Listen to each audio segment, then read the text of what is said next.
Losing a loved one is tragic and affects life in deep and permanent ways. How can we understand and make meaning of these experiences? I'm your host, Dr. Rich Hoffman, and on this episode of Ask Christian Counseling Associates, join me to hear a story of grief and loss from a young man's perspective with guest Alexander Petrie from Charter Oak Church in Greensburg, PA. Hey, Alex. Thanks for being with us today. Great to be here. Okay, so this is a little bit different than some of the guests that we have on the podcast. Alex is a friend of mine. I'm friends with his family, and we're in a small group together. Mm-hmm. So every other Saturday we meet, and so we know each other's stories. I wanted to talk about some of that today because some of the things that we go through, a lot of people who come to counseling also specifically come here because some of the things that we've shared. And so I believe that you have a real important story, and we just have a lot to talk about all the time. So, it's good to have, a couple hours to speak with you and share together today. So where would you like to start? Do you want to tell people about anything, about you, about your life and, Yeah, I think the best place for me to start with is how much God has changed me. And I just want to start with God has really guided me over the last couple years. Okay. And when did you make a decision to be a Christian? Honestly, I was always going to church my entire life. I was raised in the church, okay. But I truly came to Christ, I want to say 2 years ago, truly. Okay. It's when I started picking up the Bible. That's when I started listening to this podcast. You listen to the podcast? Yeah, that's listen good. to the podcast. I listen to and watch YouTube videos and even sermons and now, for the audience, you are 22 years old. Is that correct? Yeah. Okay, so 2 years ago, at 20. And what you're saying is you're raised in a Christian home, mm-hmm. and it's all the way to 20 where you're making a personal decision to follow Jesus. Yeah, and a lot of that is because of the trials that I had through life. It was really painful, and as that pain kind of built up, my desperation was just growing. As someone who is a Christian, you'd think that the first person that I would go to is Christ. That's not the case. I went through worldly seekings, and I was just seeking all sorts of stuff in the world. Mm-hmm. And when I realized, let me go to Christ as a final desperation, that's when I realized that's when I came to terms that this is exactly what I should have seeked first in my life. Well, tell us about what you went through. What happened in your life that really was a major turning point? So I say it was about in third grade. My mom was diagnosed with breast cancer. And it was really hard. Mm-hmm. It's hard to talk about now. Yeah, it's always going to be hard to talk about. Yeah. This May is 10 years since she passed away. Mm-hmm. I was 12 years old, 6th grade, when she died. Okay. And it was hard. Yeah. Can you describe what that was like for you? When she was diagnosed with cancer in 3rd grade, I didn't think much about the seriousness. I was just kind of just shrugging it off. I thought it was no more than an average sickness. I was young. So I didn't really understand how serious cancer truly was. Mm-hmm. But do you remember how you were told, or when the first time you found out that your mom? was sick? It's honestly a blur, because a lot of the aftermath of my mom's death kind of is in my memory, while things building up to that is more foggy. I don't know if you know what I'm talking, like, It sort of know gets what I mean, lost but in the yeah, it details. gets lost because I focus more on the aftermath rather than the Yeah, it's build peculiar what stands out and what you remember. It sometimes doesn't make sense to people. yeah. Yeah.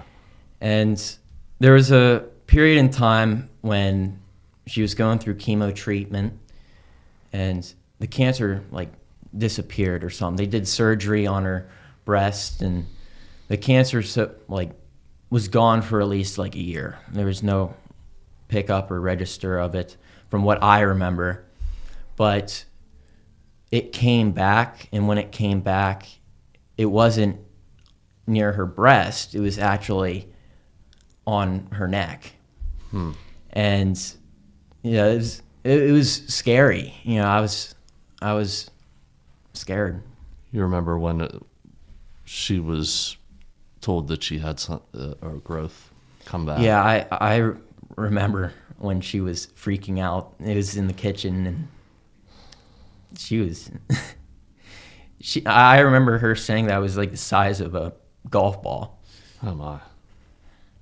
Yeah, I remember her saying that. Yeah. Yeah, it must have been very scary to her. Mm-hmm. Yeah, but you were watching that happen too. Yeah, and there was all sorts of chaos in the family, and like division between like our family and cousins and aunts and uncles. Anything stand out to you about those things that were happening? People were not happy. They weren't in the right mindset. And I view that as the devil trying to interfere and trying to break things up. That's not the case today. I think our family is starting to mend again. But it was really difficult. Okay. So even though this was 10 years ago, and the events leading up to your mom's passing away, years of people upset, and it caused division. Yeah, it was stress. People were just stressed. Anything specific that that you would be able to remember that is difficult for you even today? So after she found out she had the lump in her neck, they did surgery on her neck region. And she told me after the surgery that she will not be the same. And I, from what I remember, I didn't really think much of how different she would truly be. But as an outcome to that, like, her voice was like slurred. Like, she knew what she wanted to say. She remembered everybody, but she couldn't really speak. She only spoke in like mumbles or groans, and she couldn't walk. She was in a wheelchair.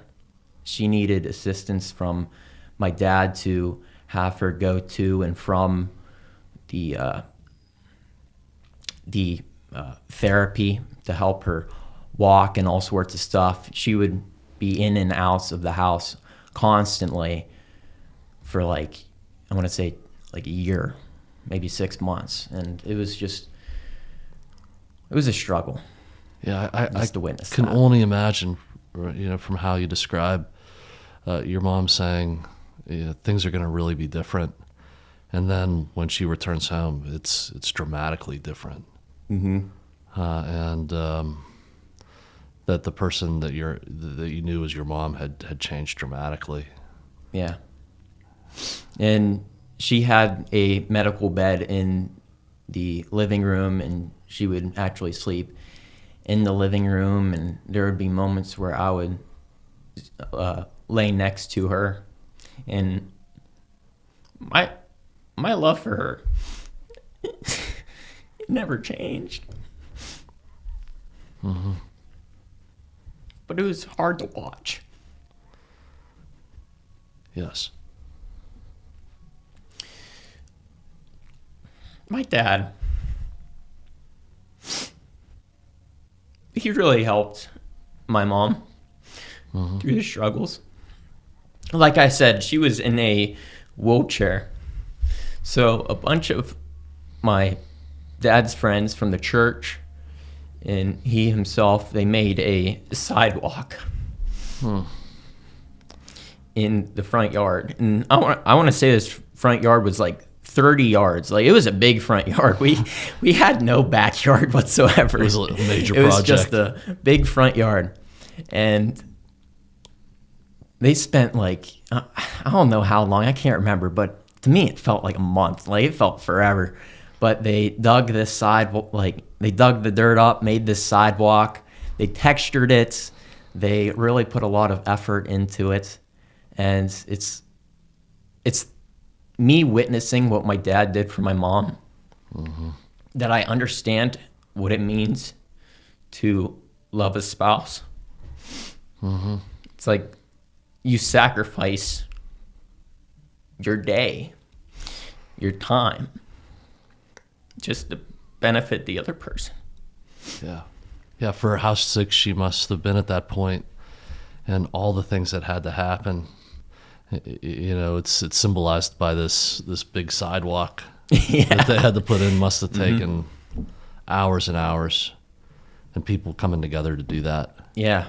And those kind of things, I imagine, happened on a regular basis when somebody's that sick. My dad he was out of the house so much that I want to say at least once a week that people from the church would come to our house and have this tray of food. Like, they'd spend time out of their day to be a Christian, to show us that they love us.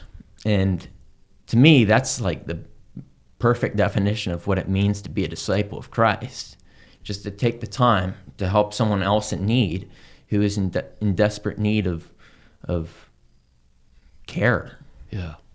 So you remember people who would take time out and noticed what was happening and was caring about those things.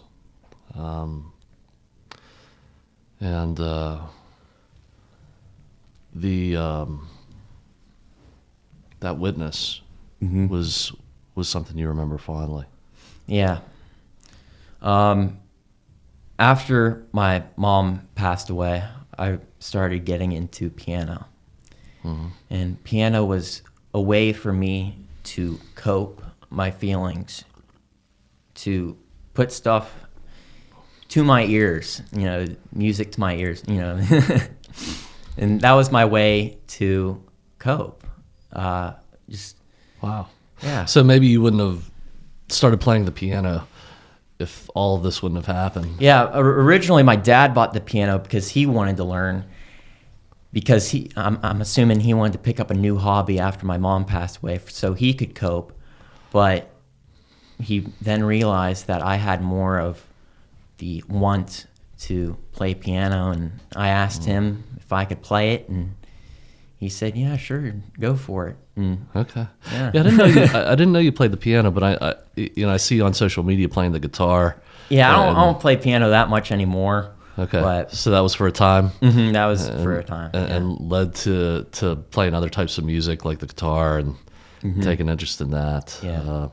So part of the process of losing your mom was things changing in your life. I mean, it influenced you, I would imagine, in every way.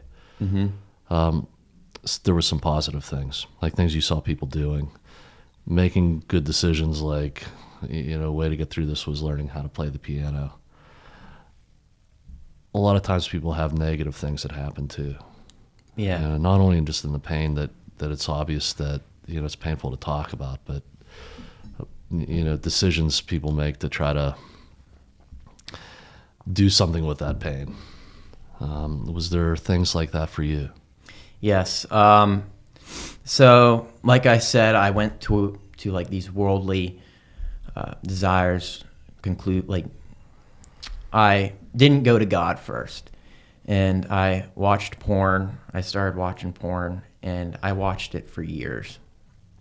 And for me, that was a way for me to have sort of a temporary way of feeling satisfied, feeling good. And it was just a way for me to cope. And I just tried to find shortcuts. The devil really wants you to go through these shortcuts of coping, and they would be in ways that would not be going to God. So I tried to just do what everybody viewed was popular, and it's just That was popular. yeah. So, at what age does that start, and how does that start for you? There's plenty of people just.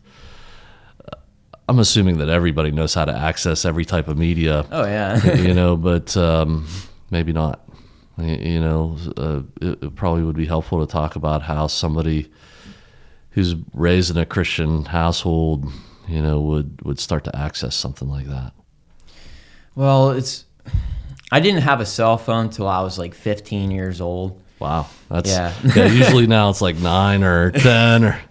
Yeah, my dad really disciplined me a little bit, made sure that I was a Good for him. good kid, But I did have like a sort of tablet or something.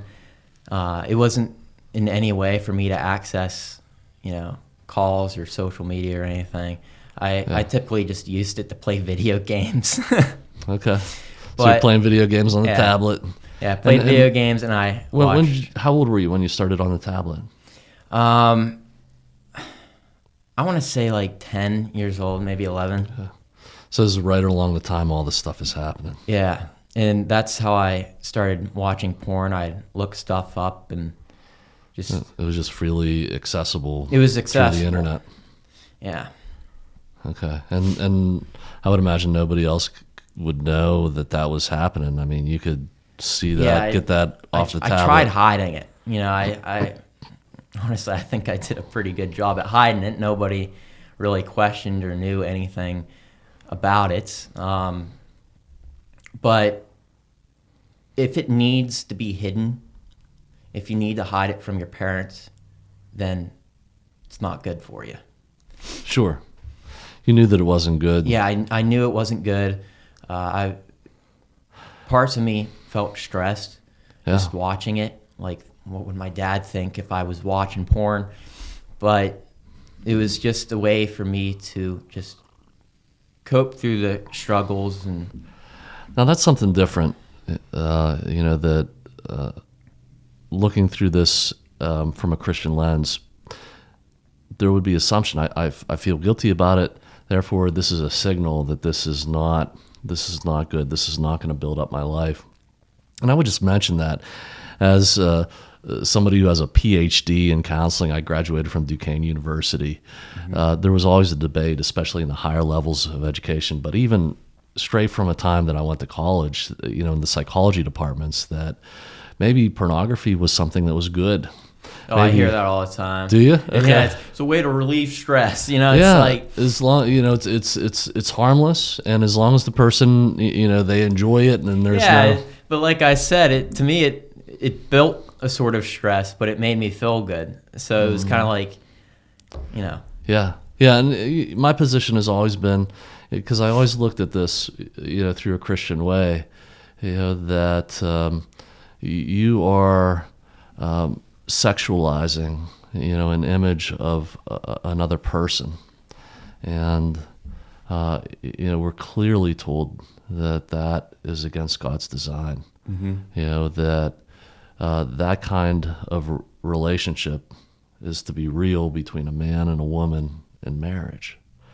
And so if we start there, there's no way that this can lead to something that is good. And I would share that with, in academic circles. And even though there was a lot of research which means, probably 10, 15 years ago, there was back when people used to read Time magazine, they, had pornography, as a cover issue to say that, look, this is really damaging. We've known this. And even still, psychology and academics would argue about it, even make it an approach for marriage counseling that they'd want their counselors to give or prescribe, pornographic activities. Yeah. So yeah, it's just, I don't know how that sounds to you, maybe hopefully not experiencing that in school, but if there was something damaging for you that came out of that, because I don't know how long that went on, what were the consequences of all of that? I was seeking people for the wrong reasons, and it was just I wasn't looking for somebody in a godly image. Like, I wasn't really looking for somebody who was per se like a Christian or really disciplined and obedient towards God. I was just looking for somebody who loved me, just loved me in general. Doesn't matter what their sexual feelings were towards me or me towards them. It was just if they love me in similar ways that just remind me of my childhood, I guess you'd call it, because I just felt very broken, very damaged in my childhood, and all I wanted was to just be loved. So would it be accurate to say that it was like anybody who would show you affection? Yeah, I just wanted, affection and just all out, just love. So it sensitized you to that in some way? And yeah, in some way. My view definitely changed over time. I can strongly say right now that that's not what I seek anymore. I most certainly seek Christ and what Christ wants for me.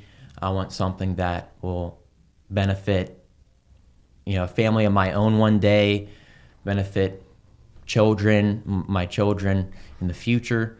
And so in a way, are you saying that you're just not searching for anybody who will give you affection? You're searching for somebody who would develop a stable relationship with you? Yes, I stopped searching for this temporary sort of love, this affection, and I really want to focus on long-term stuff. I want to focus on what will benefit the kingdom of God in the future, not just my own desires, but what will bring people into discipleship.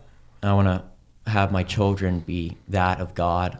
I want to have a wife that is faithful and built on Christ, and above all things, have it be a foundation of Christ, and have it be some sort of like gratification towards God. What you're saying is really important, Yeah. because that it's very traditional. Those values that, a mom and a dad, before you show you what a family is to be like through their marriage, and and makes you want to grow up and do the same thing, become a man who meets a woman who can be in marriage and build a family, experience everything, but there's these things that are within that, that are very important, that can't be compromised.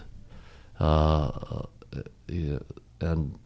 I guess I would say that, in this instance, it sounds like losing your mom really shook that up and sort of made it skewed towards like, I just want some affection. Yeah, it really took me off the rails. Yeah.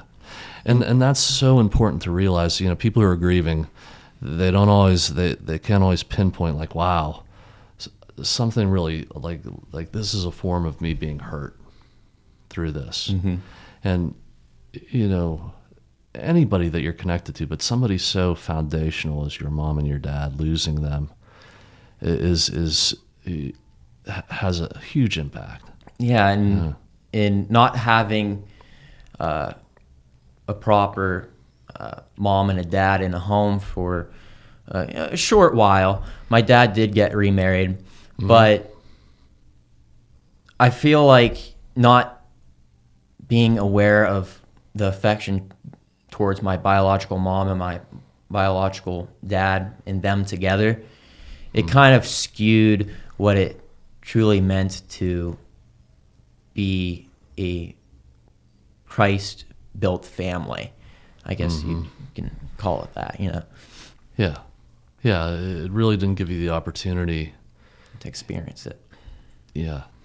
So sometimes it's one thing that lets people know, like, wow, that's messed up, where you discover that kind of issue, or one relationship, where you really just come to grips with, man, I can't do this anymore.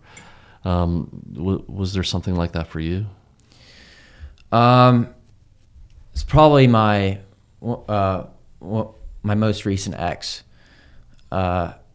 We fooled around, we had sex, and it felt good for the time being, but she was not someone of Christ. She wasn't in the church. She wasn't in the church. She went because I went, but she said she didn't go to church or acknowledged the Bible or anything like that, and she ended up cheating on me, and it really threw a wake-up call on me, and it made me think that these temporary satisfactions, these temporary benefits, they're just as easily broken as Satan desires them to be. Satan wants to destroy it in similar ways that divided my family and all sorts of stuff like that. Well, and again, to remind people listening that we know each other for years. I'm good friends with your dad. We work together, and so I remember this. You called me. Yeah, it's like out of the blue. I called you out of the blue. I was crying. Yeah, and we never talked that way, but I was so impressed that you would have the courage to do that, and was really like changed the way that I saw your whole family. Like wow, how did Alex pull this off? That he would reach out to me like this. I was desperate. Yeah. Yeah, and to be truthful, when anybody is coming to counseling with me, I just want it to be a moment where I can help somebody, and with you and being friends with your family, I just so hope that you reaching out to me, like I could do something to help you through that, and we, to my memory, we talked a couple of times. And I started to lead you into being into the church, seeking ministry, and you really followed through with that. Yeah. And you're describing something now that might be rocking people's worlds, which is, you might be thinking like, wow, I'm talking about some bad choices that I've made, but you're also talking about a design for a relationship. You're saying, I'm a believer in Jesus Christ, and I want to meet somebody who's a believer. And that matters to me. I don't want to compromise that. That's part of the design of how it's going to work in my future marriage. So you're talking about, at age 22, you're talking about marriage and something that you're looking for. And I just want to guarantee you that is so different than a lot of people who are 22.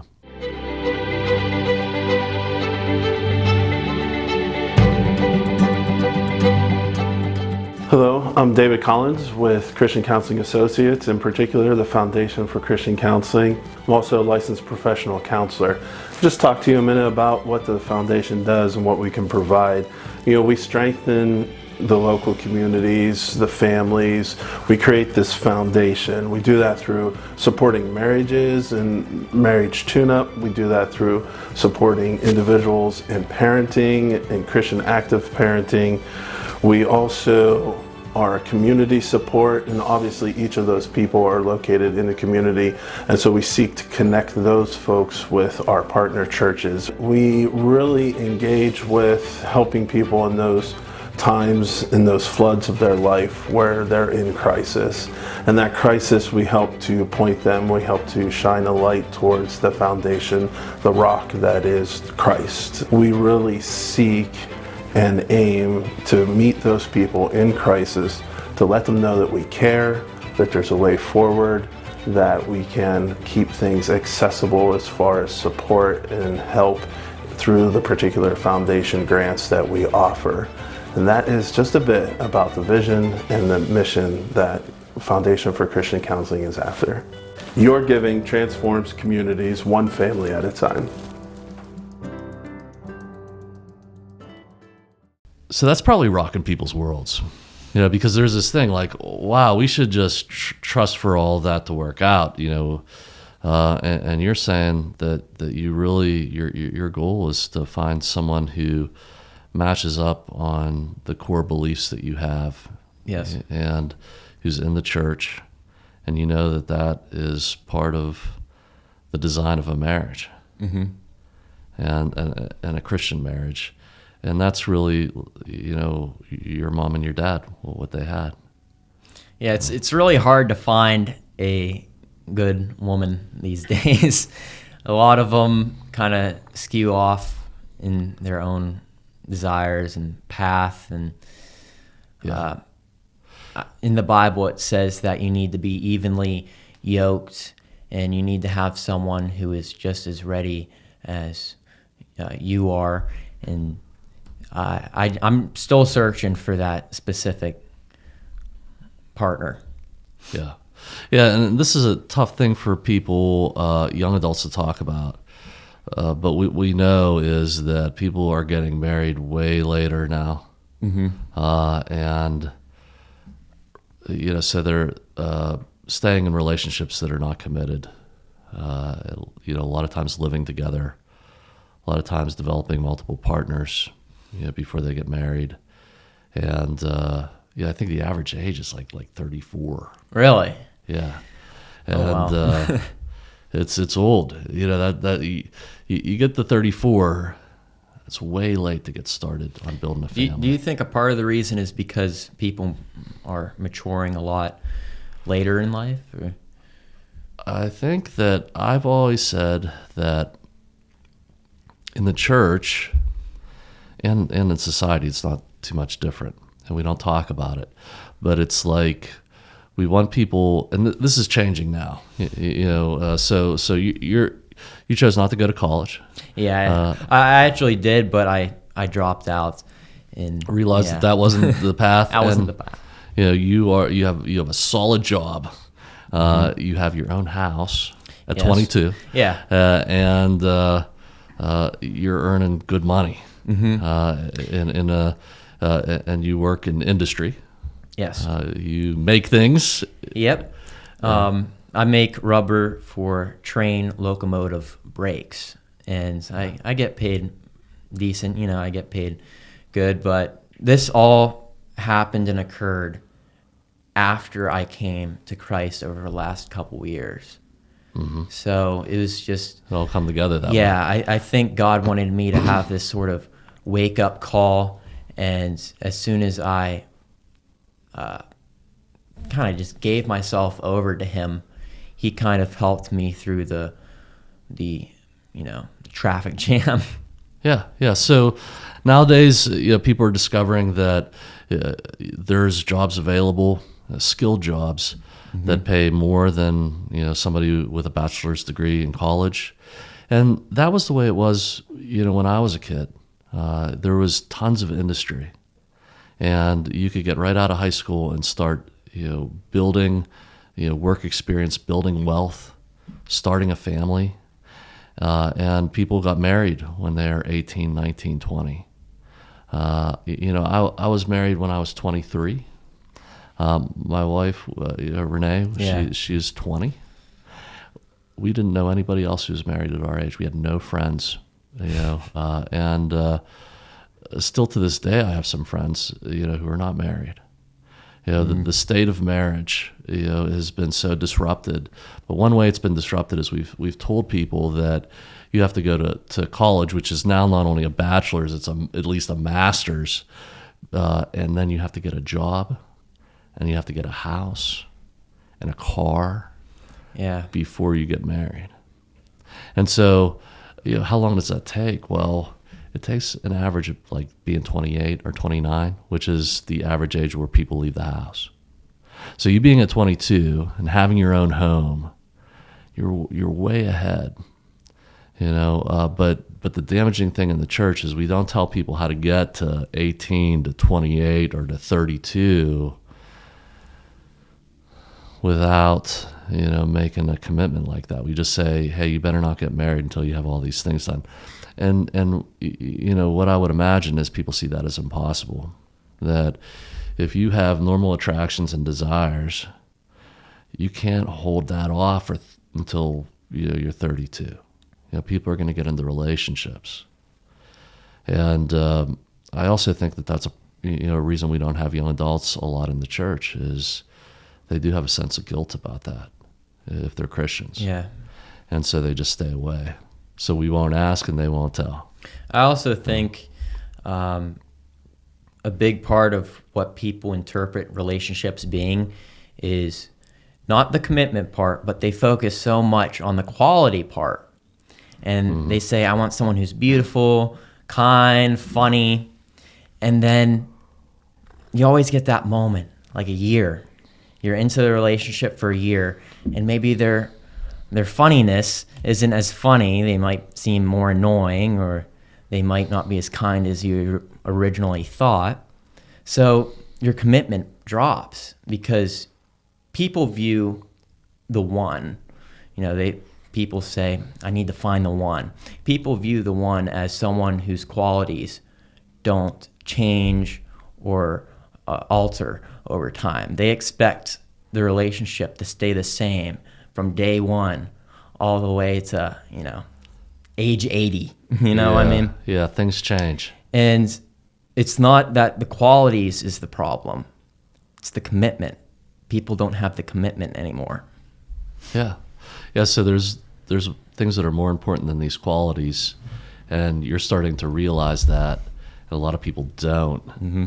And don't get me started on this because I'm a marriage expert. Yeah. And so I'll say a couple of things that are controversial here, though, and see what you think. And these are things that I share in the church. I share professionally as an expert counselor, and that is that there's no such thing as the one.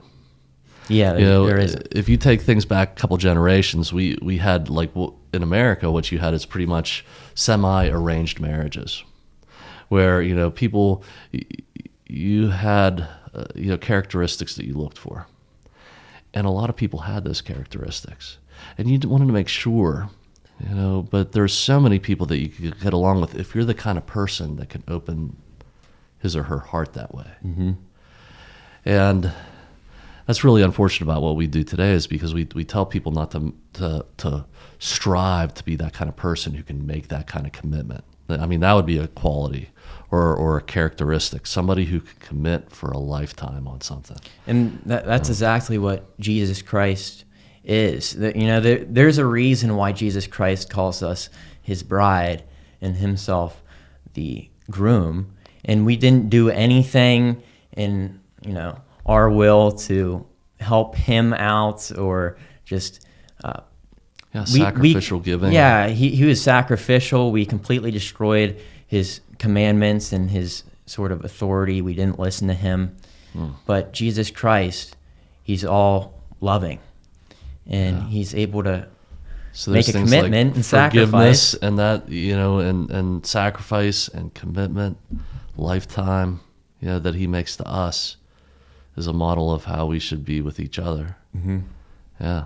Yeah, like, so important. So, those kinds of things are controversial, that we would prepare people for that as soon as possible. And, the other thing I would say is that part of that is admitting that, you're probably prepared before 28. And, I had grandparents who were married their whole lives. They got married at 18, and their marriage was solid, and it was what everybody was doing, so because things are the way they are economically, and with you made a choice where you could get that started right away. There's still people, and again, when I was growing up, not everybody went to college. Yeah. It was just a select, people realized that you had to have a certain makeup to do that. Now it's like everybody is waiting till they're like 28 to start a career. It's really not for everybody to do. I'm saying something, again, that people are going to disagree with, but for that, I think as adults, families, we should make arrangements. Like, I would tell people in my family that, look, if you chose the college route or you're working towards a career, as long as you're working, mm-hmm. We will make sure that, if you find that person and you're ready, and you choose to get married at 20, 22, 24, we'll help you get the house. Yeah. We'll help you make sure that you're going to have food, clothes for everybody, have the basic necessities. And, your job will be to work towards that place where you could be self-sufficient. But we don't want you to wait. We don't want you to pretend like, okay, cut corners like that. You want to do it the right way? We'll support you in doing it the right way. Yeah, and for the longest time, when I was, watching in porn and stuff, my view was not commitment, but qualities. And I realized that as I was viewing more of the quality route, everything was going downhill. It was going all over the place. It was just a huge maze. But it wasn't until I put the quality part aside that I realized the commitment route and the long-term relationship and the sacrifices that I would give towards another partner. Yeah. It wasn't until then that I, started going on the right track. Yeah. So you develop these kinds of, for the world, what's upside down, and I wonder what people will think about listening to this. But these qualities that you talk about, I'm assuming that there were things like attractiveness, popularity, whether the person had some sort of status, versus things like what you're focused on now is I want to be a person who has the ability to commit, and I want somebody who has the ability to commit back to me. A lot of people my age, they encourage all this sort of quality stuff. There's people that encouraged me to have sex with my ex, mm-hmm. and I guess you could say that I kind of gave in, because it was just people saying, when are you going to do it? When are you going to have intimacy with your girlfriends? And it was just... Yeah, they didn't describe it felt that pressured. way. Like I was pressured. Yeah. And so, again, don't get me started, because we could do the whole segment on this, and it's an important thing for young adults, because I think that they're pressured to do it the way of the world, or there's something wrong with you, or to redefine their identities if they're not going to go that way. Yeah. So you're defining your identity on Christ, mm-hmm. and that's obvious to me. And I would just wonder what our listeners are thinking and believing about that, to take stock, and because I know that the day you called me about that relationship, you were crushed. It was very difficult, and you knew that wasn't the way for you. And I'm sorry that you had to go through that, but also, I think that you got something out of that, in which you got a clear way forward, a choice, and you made it. Yeah, God was guiding me through the ropes, and He really had me skip all of devil's traps, because I could have easily continued down this route of, let me just give up myself and towards anybody, and I could have went a really bad route. But and notice that people are going to listen to this, and they're not going to believe it. They're gonna, or maybe they're sitting there and they made a different choice, and they're in that choice right now. So people might be, even though they don't want to admit it, they're suffering, and they maybe had something big happen in their life, like the loss that you experienced, and they got caught up in that and weren't able to get out. Yeah, I want those people to know, as they listen to this, like what you're saying is true.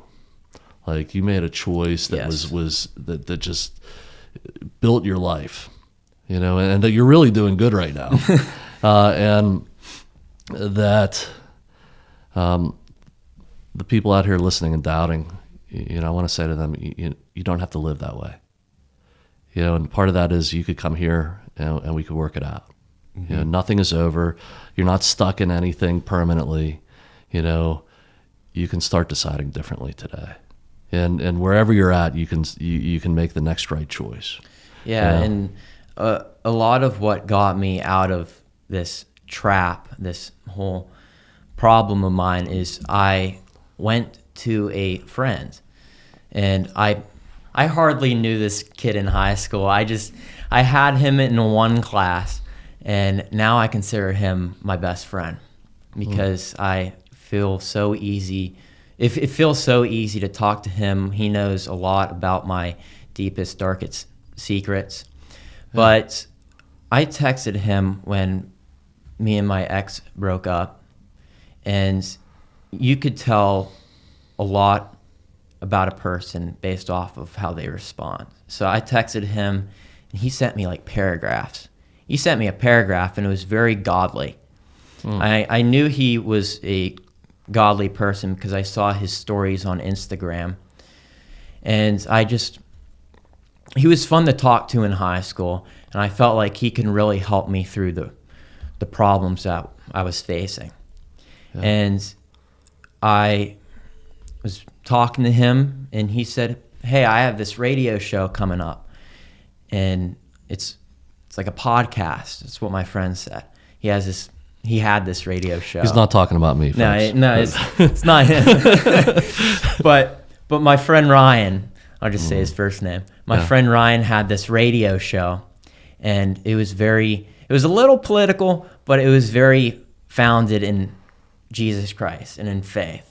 Mm-hmm. And I listened to his podcast, and a part of me just listened to it because it was someone that I knew, someone that I respected, someone who really helped me, and I just wanted to do him a favor. I just wanted to help him and acknowledge his show. And as I was listening to his podcast, there was instances I've listened to hours of it per day. And it being political but grounded in faith, he'd make like biblical references and all sorts of stuff. Yeah. It was at that moment that Christ entered my heart, and I truly pursued Christ. And after listening to his podcast, so you get involved in the podcast and listening. I was listening. There came a moment you made a decision for Christ. Yeah, and it grew into me wanting to read the Bible, read through the Gospels, read Proverbs. Because you make that decision, and I make the decision, and as soon as I willingly choose to make that decision, it just continues to build, continues to grow. Yeah. After listening to his podcast, I was watching YouTube videos. I was watching all sorts of Christian-related YouTube videos. I listen to sermons. Every so often. And now you come to the small group, and there's small group. You're the youngest guy there, except for when we have other visitors who maybe near your age. But this is all like a success story, and and a testimony that I hope people will hear. At 22, and I just want to check back in with where we left off, because. If we take this all the way back, that was, started out with the tablet. Led to, poor decisions in relationship. And then there was redemption, and that was one big turning point in the story of grief. With what happened in your family, with what happened with your mom. And so, I just wondered if you'd share more about, okay, that's 10 to 12. How did you really deal with this in the beginning, and then where did it go from there? With the loss of your mom, because I think you shared with us that she had this tumor on her neck, and then she was really sick, and you knew that things were changing. Yes. Could you tell me more about what happened from there? Yeah, I was. It was right out of 6th grade is when my mom passed away. It was May 13th, 2013.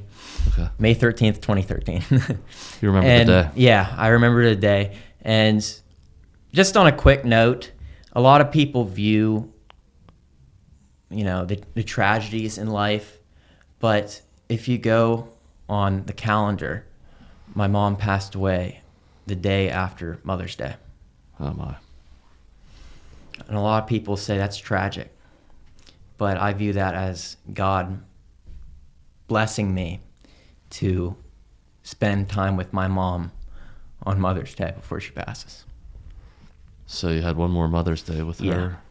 It's beautiful. I view it as beautiful. And a lot of people might say, oh, that's tragic, that's awful. But I take comfort in knowing that God has given me one more day, one more Mother's Day with my mom. I like the way you look at it. I try to look at the positives. Yeah, and aware that, there's things that people say, Yeah. And that was also happening too around the loss of your mom. That people try to console you. Yeah. And help. But I just want to move on to 7th grade because this was right out of 6th grade when my mom passed away in May. Okay, so it was 6th grade when she passed away, and then 7th grade came. Was hard. That was probably one of the hardest because my mom would always help me with my homework. She was the parent that would help me through school. And without a mom, I got a lot of D's and F's on my report card. So your grades began to slip. Yeah, they fell. Teachers didn't understand what I was going through personally. A part of me feels like they just see a student who was just slacking and just not doing the schoolwork. And I was in pretty good classes. Like it was like honors math, science, and history. But it was like, for me at the time, it was like all too much. Like it was just way too much to take in. Yeah. Yeah, some of those courses could have hours of homework a night, so it's not something you do your homework at school. You were in the higher classes, and 7th grade hits, but like the students were, for me it was very brutal. The school buses going to school were completely packed. My school had a lot of students, like the middle school. Where'd you go to school? I went to Butler. Butler. And the middle school had 3 floors. So it was huge. Well, the school buses were packed and I couldn't find a seat. Kids would try to kick me off the seat basically, and there would be instances where kids would push me and they would sit on me. And wow. There was instances where I actually had to sit on the floor, and I was sitting on my book bag on the floor. Wow. And it was very hard for me to go through that. Yeah, I can only imagine. I mean, dealing with huge changes in your family, the loss of your mom, and now you're battling on the bus in 7th grade. Yeah, and my dad made T-shirts for us as a tribute to my mother's passing, and each of them say different qualities of my mom. Like one of them said that she was courageous, another one said that she was beautiful and funny, or whatever sort of quality. I can't remember exactly, but mine said that my mom was beautiful. And it was pink to represent the breast cancer ribbon. And I wore it to school, and people laughed at me. They didn't understand. Yeah. And it was really hard. Like, people were like, "What are you wearing? What's this supposed to mean?" Yeah. Schools can be brutal places. Yeah, because people make assumptions. Oh, this guy's a mama's boy. And They didn't even know what they happened. didn't know. Yeah. And so we place people in community settings that are not really communities. They have no idea what, you know, and I can only imagine how difficult that was. It was really hard. Yeah. So how'd you overcome things like that? Shrug it off. Shrug it Like, off. that's literally how I didn't go to anybody or told anyone about my issues. I grew very quiet and just I wouldn't say cold per se, but I made myself feel like I'm better than these people who are making fun of me. These people are just trying to destroy me, and I want to come out as the guy who stood strong. And I just tried to make myself feel as if I was better than what other people portray themselves as. Now, there's no way for me, just as you're talking, but you draw a picture of at seventh grade, somebody who would become detached. In order to rise above, I'm just going to be better than these people. I'm not going to let it hurt me anymore. I'm just going to separate myself from that. I'm going to become quiet. It's like isolation. And it's important for people to be watching, because how does somebody in seventh grade deal with a loss? Accidental things can happen that develop these things. And we're designed for connection. And so, coming to the place where you decide you have to draw back, and become quiet. I don't know what that does for you long term. Maybe we don't have time to talk about it today, but it's important for people to realize, that's one thing that you're able to share that some other people out there grieving at a very young age might be dealing with. And I still have those tendencies to this day of just being quiet and kind of isolating myself. And, it's hard. Yeah. And again, you're doing good at 22. I want to let the audience know that, because some people don't have the ability to articulate these things. I think it's so important what you share. But these were all parts of this experience. This was a difficult one. Christian Counseling Associates is ready to serve you, providing a wide range of counseling services. Christian counseling is accessible to everyone. We serve both Christians who want their faith integrated into the counseling process, or those holding any beliefs or attitudes toward spirituality. With many years of counseling experience, our counselors are professional, licensed, highly trained, and rooted in their commitment to their church and communities. CCA is able to provide a full range of clinical counseling services. For more information, visit our website at www.ccawpa.com. Other stories like that, things that just stand out to you as being hurdles, turning points. I had a girlfriend in Latrobe. What grade is this? Because we're going from seventh grade to somewhere so else. In seventh grade I was at Butler. Eighth grade is when I moved to Latrobe because my dad got remarried. Okay. And it's in 10th grade I was dating a girlfriend, and when we broke up, she accused me of abusing her. Oh my. And she told people that I shoved her into lockers. Okay. And let me just tell you this whole thing because people are probably questioning, what is this all about? So we would be walking in the hallway, and she started this sort of this love bump. We'd hit each other with our hips. I don't know if you know what I'm talking about. I've never done the... No.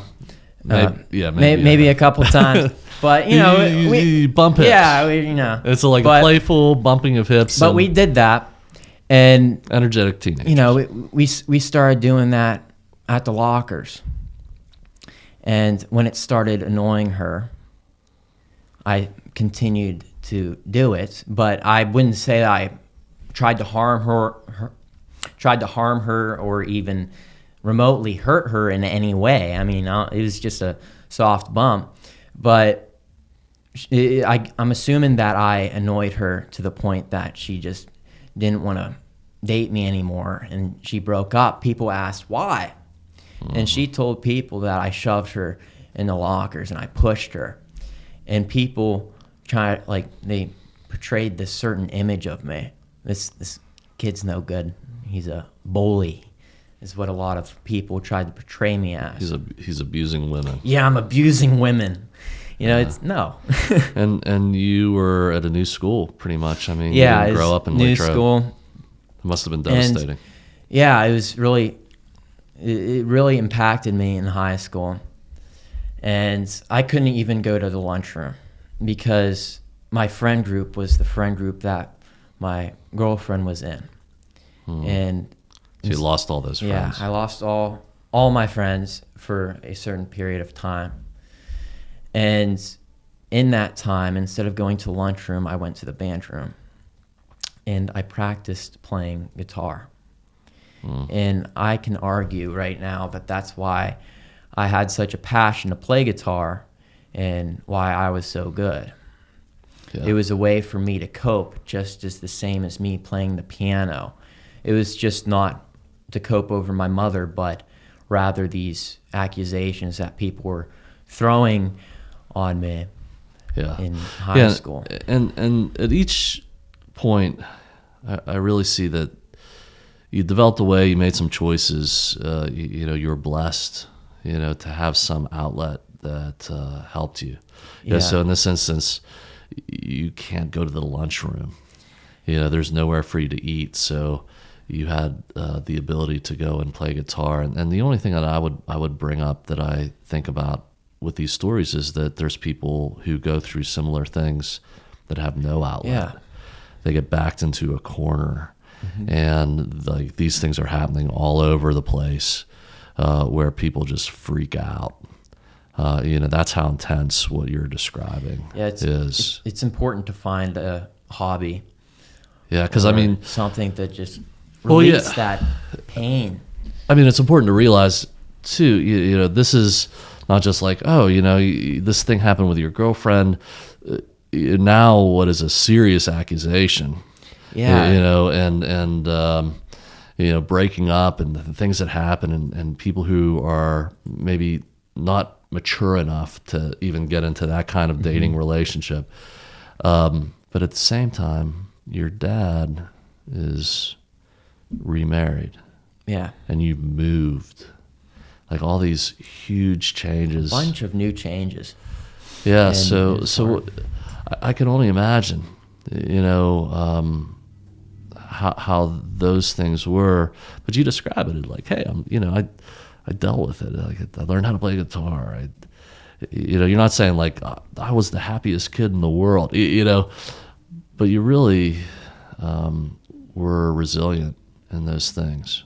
I mean, I listen to some of this and would get the sense it could destroy somebody, And it wasn't like, out of anybody's fault. I mean, these are just things that happen in life. Yeah, I don't know I can't remember how old I was, but I was in 10th grade. I had to be like 15 years old at least, 15, 16.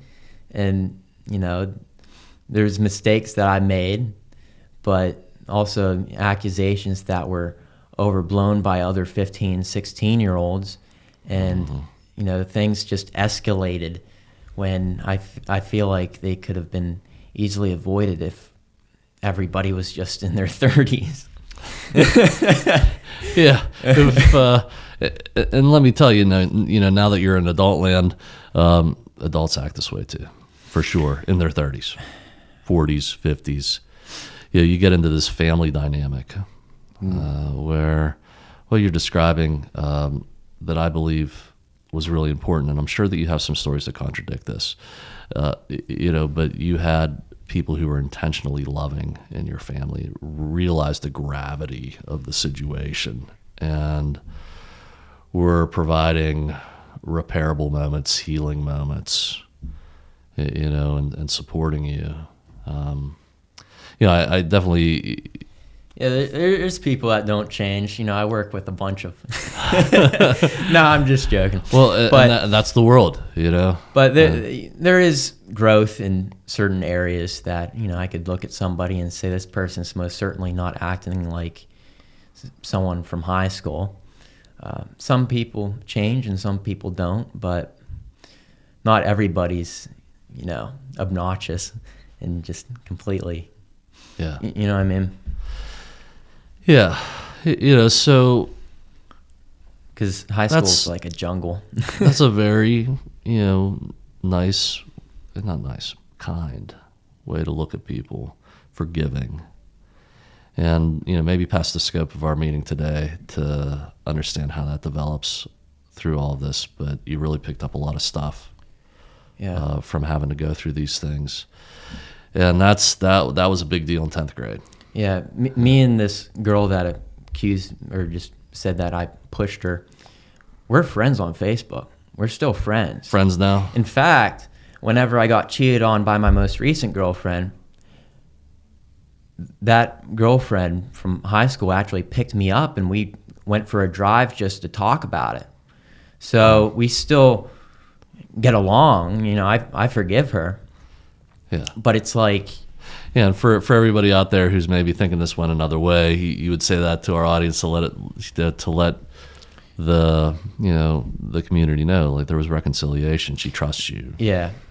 Yeah, and you didn't mean to bump her too hard. No, I don't think I bumped her, hard enough to leave bumps and bruises. But yeah. Yeah. And some of our listeners out there are not dealing with grief; they're dealing with abuse, and they have been abused by people. So we recognize that, and this wasn't one of those cases. I didn't try to defend myself in any way, because if a girl in high school is accusing me of something, who's going to believe me? Nobody. Nobody believed you. No, nobody would believe me. So I didn't want to escalate anything or just. Yeah, you were the one in the band room, not the... Yeah, I didn't want to make my statement or anything like that because it just would have stirred the water. I just wanted to let things die down and in peace, I guess you'd call it. Yeah. Well, it's obvious to me that you make this decision that you described. You made a decision for Jesus Christ. You opened yourself to ministry in the church. And that's become part of how you deal with all of this. Mm-hmm. Could you describe how that took place? How you sought help and support through all of this. Wait, what was the question? Well, so, if you, at all of this time where you had to overcome these things at some point, because the way you describe it now, like you describe it in very Christian terms. You're growing in your ability to understand things that way. And I would say, again, as an expert and just knowing you're doing really well with this. Doesn't mean that anybody here is perfect, but you're growing in your ability to deal with life. And mm-hmm. that's, looking back in this grief, that, this huge thing that happens, loss of a parent, we wonder how people are going to deal with this. It's so tough. Yeah, I believe that you've been blessed and being able to do that. But now, as an adult, you're looking back and you're building off of that. Mm-hmm. That starts with you being open to this radio show. Your friend ministers to you. Mm-hmm. You decide to say, the way I'm going to deal with this is by God's design. Yes, I'm going to follow Jesus. And so the question is, how did that happen, for you? Okay, so after the decision, what did you do then, to where you are now and the way that you tell us about this? How did that happen for you? All right, this is kind of what I want to talk about because this is how I overcame my porn addiction. So I was on Discord I don't know if you know what Discord is. I have no idea. It's a social media app for texting, group chats. Discord. A lot of people use it for video games and all sorts of stuff and communities. So I was in this Daily Wire Discord, and I met this girl, and she was nice and kind. She was beautiful. And we had a very, very similar past. Like, it was crazy similar in such a way where it's like, were we in the same household? Like, it was just like so similar. And I told her that, I want to get to know her. I like her. And she told me she was all the way from Canada. All the way up in Canada. And the girlfriend from Canada online. I just say that because that's sorry. But I met this girl, and whenever Pastor Chris at Charter Oak Church, he was doing this sermon about Matthew 5. So you go to Charter Oak Church in Yes. Greensburg. Pastor Chris Whitehead was giving a message. Yes, he was giving a message, and before the message, the day prior, this girl was talking about how one of her exes was watching porn, and she was talking about how she felt so betrayed, so torn. And after watching and listening to Pastor Chris Whitehead talking in Matthew 5 about adultery, I felt very convicted about what I've been doing for like 10 years. So if you look at a woman with lust, Yes. you've already committed adultery. adultery. And you heard the pastor saying this, it hit you. And it hit me. So I texted her, and I told her what I have been doing for years. And then she stopped talking to me. She kind of like ghosted me. She didn't say why. And in that time, I was praying to God, and I prayed for 4 nights, and I was crying. And I was in all sorts of tears, and I was just asking God for him to just get rid of this desire from me, this porn addiction. And I asked him to have it be his will and not my own. A few days later, I was asking him, is this the girl that you want me to be with? So a few days later, I was cleaning up my grandma's apartment because she no longer lives in her apartment. And this was really creepy. Like, this was like God telling me something. And in this apartment, he had, we found these coins. And there was a Canadian coin. So I thought that was really weird. Like, why does my grandma have a Canadian coin all the way in Pennsylvania? So you find this just stray Canadian coin in your grandma's apartment, and it really symbolically means something. Yes. You want to know what we did with the coin? Threw it away. How come? It was useless. Didn't need it. But there was another coin. It was a penny. You want to see the penny? Yeah. Oh my gosh. It has a cross engraved through it. So you found a penny with a cross engraved into the center of it. So there's, if the, for the people who could see us on video, it's a cross cut out into the center of the penny. You found this, threw away the Canadian coin, kept this. Tell me why. I mean, I've never seen that. I'd never seen that either. So I thought that was very meaningful for me. And God was telling me something. So I originally thought that this girl was the one because I didn't want to travel that far. My original thought of my will versus God's will is that God's will is something that I don't want to do. That's not the case. Sometimes God's will could be the very thing that you're seeking. But it comes down to what benefits him, what benefits the kingdom, what will grow discipleship, what will just make heaven cheer. That's basically what God's will looks like. So I originally thought that before I found the penny, that this was God's will for me to pursue this girl. But after I found the penny, I knew what I had to do. So I told this girl this story about the penny and the Canadian coin. And I asked her, I said, would you rather be with a Christian guy who's on fire for Christ, who's willing to sacrifice everything, or with somebody else? And she unfriended me on everything. Oh my gosh. Yeah. A clear sign.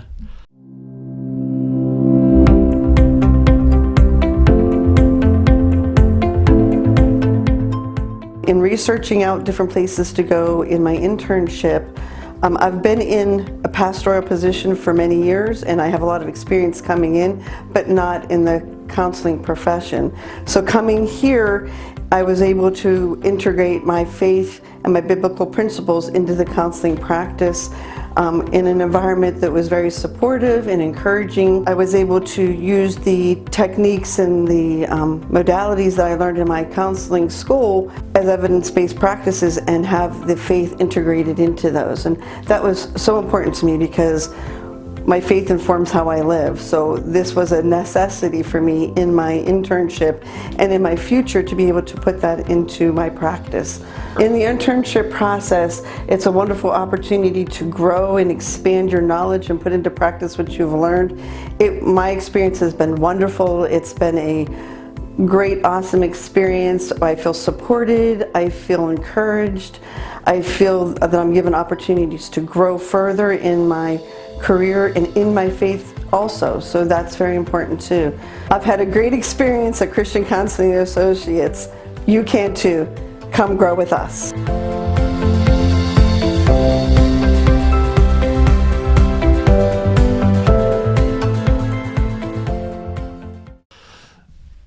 So this whole thing happens at your grandmother's apartment. Mm-hmm. You find the Canadian coin, you find the coin with a cross. You were praying for this. Yeah, I was praying for answers, and I was praying for Christ to get rid of my desires. You go back to this person who you're online with from Canada. You're thinking like, man, this is it, mm-hmm. and I'm going to Canada, and but I got to tell her about like what's in my heart. Like look, I'm a committed believer Christian. And that's important to me. I want to tell you about it. Yeah, a big part of me is I want to tell people the truth. Yeah. I'm very if you're gonna hard on truth. Yeah. And some people say, don't get too truthful. People don't know you all that much. You're sharing too much. You're sharing too much. But I don't know. Just yeah. So one value that I'd put out here, and what we're doing today, is so Alex. People are going to watch this, in your context, your family, our small group, the church, and you're doing exactly what God's design is, and that is being transparent. We want to share things of the heart, and then there's accountability. Like now that I know all this stuff happened to you, you have people who watch over you, and that's what families do. That's what the church family does. That's what communities are supposed to do. It doesn't really happen too much anymore, but people will watch over you once they hear what your heart is. Mm-hmm. And so, yeah, today I guess it's fashionable. Oh, don't share too much. It's opposite in the church. It's not easy. Yeah. And so that's been all today. Like I know all this stuff about you now, and it's to your advantage. Yeah, but maybe not in this relationship. So yeah, so you shared this with her, and she says that's it. Mm-hmm.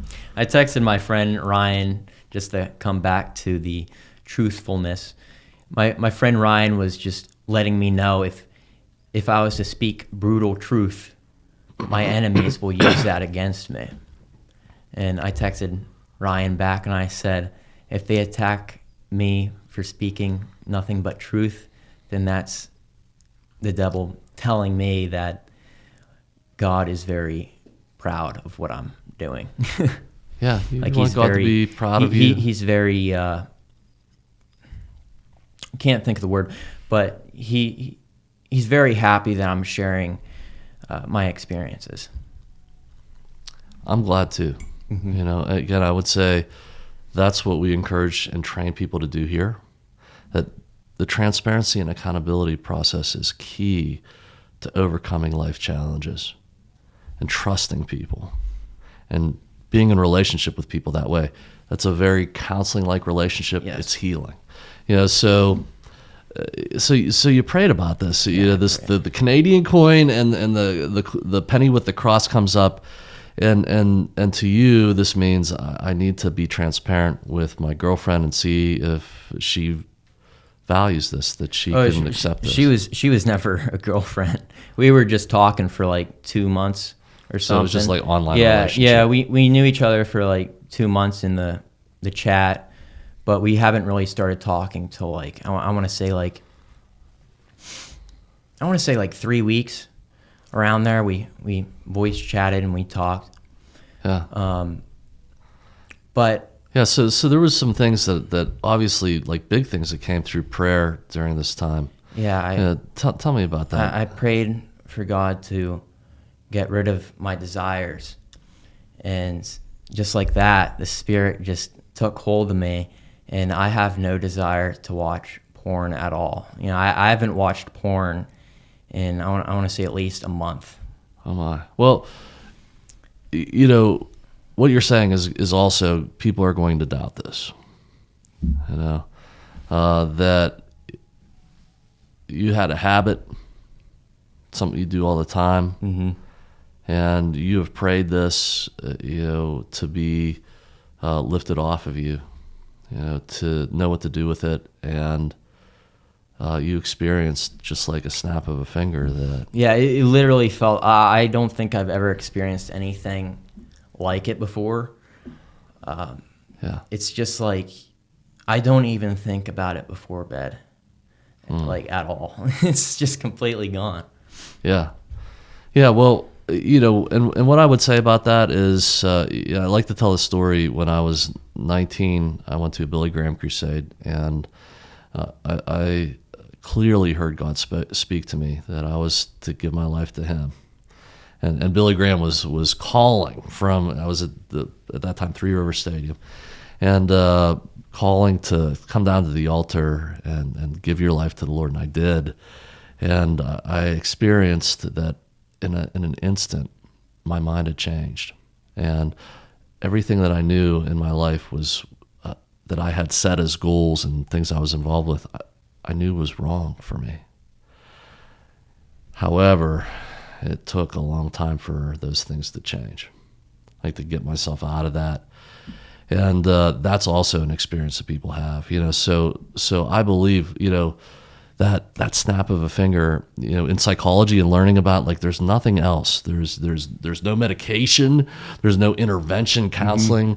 You know, what happened in my mind was so instant. It's weird, ain't it? Like, it felt really. Yeah. Like, and you're describing something similar, you know, and what I would say, like, from here, you know, that is something, you know, that you share with people as a witness and allow people to hold you accountable. Yes. You know, that's so pervasive nowadays, the images that we see. You know, what is coming through a tablet, through a phone, everywhere that you look, these pornographic images, and you're making a decision, I'm not doing that. It clicked in your mind, you know it's from the Lord. And yeah, there's people who don't get away from that. And you've heard God say, here's the way. Yeah. And that happened through prayer. And I have a letter that I'd like to read. It's a letter from my mom. So Wow. I typed it in on my phone because it was originally handwritten on paper. Okay, so you don't have the Yeah, paper letter I don't today, have the but- paper. It's in cursive. It's kind of hard to read a little bit, but I have it typed in just for some clarification. She wrote this back in 2011. And I did not read it until probably 5 or 6 months ago. Okay. So this is what my mom wrote to me. Dear Alex, I know that you are probably the most affected by what I say. You are such a precious boy. I know you're sad, but be happy for me. It's okay to cry, but you need to laugh. You need to know that mommy is happy and okay. Nothing will ever harm me. Take comfort in this. Keep your love and interest in Jesus and the Bible. Don't fall away. Stay on the path to heaven. Remember that Jesus is your Lord and Savior, and He is the only way.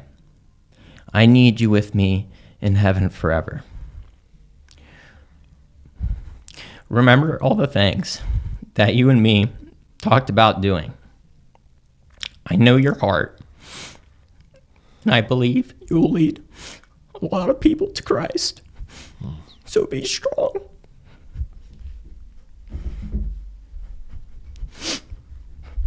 Thanks for reading that. It's a wonderful letter. Thanks. And I view this podcast episode as a sort of 10-year anniversary. It's been 10 And years. like I said, I didn't read this till maybe like 5 or 6 months ago, and I turned myself over to Christ probably 2 years ago. So I don't view this letter as a reason for me to be a Christian, because I was a Christian before reading this, but that letter definitely motivates me. Yeah. Well, praise God for that your mom left that for you. Yeah. And it's just wonderful to have you share this with us. I know that there's a lot of people who grieve out there. We have a foundation. It's called the Jamie Cordial Hall Foundation. And Jamie, the person who owns the building that we're in, his daughter lost her life after childbirth from an illness, and the family was unbelievably devastated, and to this day, like with you, 10 years later, some of this just never goes away. Yeah. There's grief, there's a sense of loss, and there's things that have been overcome, and hope, and ways you move into the future. You don't forget about this, though. And so anybody who's grieving, they've developed a fund in memory of Jamie, and so when people come here who have lost a family member, they receive a grant for their counseling, and we tell that story of how much the family loved her and cared about her, and how they want to let people know who are grieving that they are cared for by God and by the community. And that letter that your mom wrote is an enduring way, to know that you're cared about and that God cares about you. And it's just a wonderful thing. And I hope that our folks out there who are grieving will be able to get in touch with that too. And if there's somebody out there alone or feeling alone, like it many times that you did, we would love them to reach out to us. If there's nobody else, we would be with you and be honored to talk with you. And it's been an honor to talk to you today, Alex. Thanks. And have you come in, would it be okay? We have our guests pray for the folks out there. We'd say a prayer for people who are grieving. Yeah. Would you feel comfortable to pray? Yes, absolutely. Okay, please. Lord, I pray to you today to help guide those who are suffering through the loss of a loved one. Satan wants them to fall off track. Many people just seek these worldly desires of pornography and just all sorts of awful instances. Some people have the tendency to want to harm themselves and want to just run away from you, Lord. But I just pray that you can help them understand and realize that you are the way, you are the truth, you are the life, you are the freedom. And in Jesus' name, amen. Amen. Amen.